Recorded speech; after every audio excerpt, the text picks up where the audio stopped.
Hello friends, welcome to planning BPSC.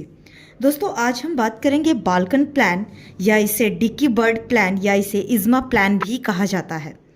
आइए ये क्या होता है इसके बारे में देखते हैं। माउंटबेटन ने भारत की आज़ादी के लिए डिक्की बर्ड प्लान तैयार किया।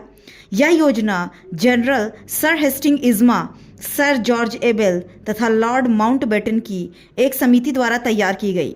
ध्यान रखिएगा, किसकी बात कर रहा है?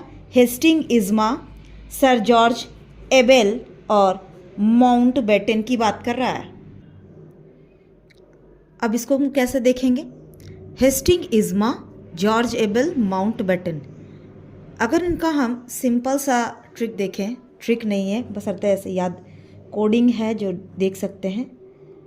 इज़्मा, आई से इज़्मा, ए से एबेल और एम से माउंटबेटन।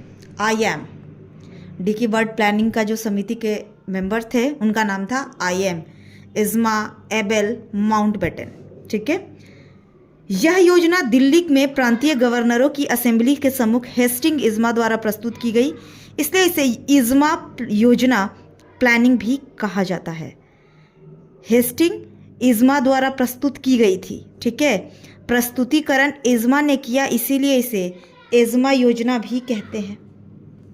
इज़्मा योजना, इस योजना में यह प्रावधान था कि सत्ता का हस्तांतरण अलग अलग पृथक पृथक प्रांतों में किया जाएगा, या सत्ता हस्तांतरण के पहले यदि परिसंघ का गठन हो जाए तो उसके साथ ही इसे में यह प्रावधान भी था कि बंगाल एवं पंजाब को यह विकल्प दिया जाए कि वे बंटवारे के लिए जनमत संग्रह का सहारा ले सकते हैं।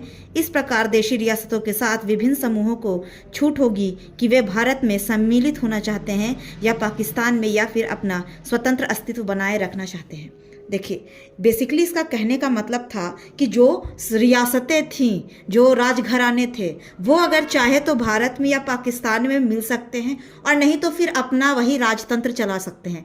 जैसे ध्यान होगा आपको, जम्मू कश्मीर की बात कर रहे हैं, या फिर हम बात करें सिक्किम की, या बात करें हैदराबाद, जूनागढ़, ये सभी ऐसी रियासतें थी जो खुद को अब इंडिया में ना ही शामिल करना चाहती थी, ना पाकिस्तान में शामिल करना चाहती थी। खुद ही क्या था कि वो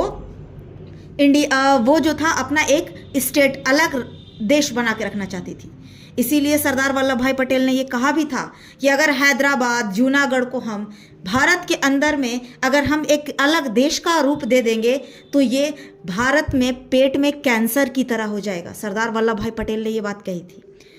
ये सारे जो थे, ये रियासतें थी, इन्हें कहीं जनमत संग्रह से, तो कहीं आर्मीज़ के द्वारा, तो कहीं ज़बरदस्ती ही सही, लेकिन भारत को एक करने के लिए ये बहुत ज़रूरी था, जो कि कदम उठाया गया था। और ये डिक्की बर्ड प्लान में जो था ये शामिल था कि आप अलग हो सकते हैं। जूनागढ़ तो पाकिस्तान में होना चाहते थे और ये पॉसिबल था नहीं, क्योंकि अगर आप जूनागढ़ का लोकेशन देखेंगे तो वो कश्मीर, कर्नाटक और हैदराबाद के बीच का भाग था। तो इसलिए यहाँ पर ये जो था इसे स्वीकार नहीं किया गया इस बात को। इस योजना का विवरण माउंटबेटन ने जवाहरलाल नेहरू के सामने रखा, जिसे उन्होंने तुरंत अस्वीकार कर दिया और बताया कि यह योजना भारत में बाल्कनीकरण को आमंत्रित करेगी और संघर्ष एवं हिंसा को भड़काएगी। अतः इस योजना को बाल्कन प्लान भी कहा जाता है। आशा करती हूँ ये आपके लिए हेल्पफुल होगा। Thank you.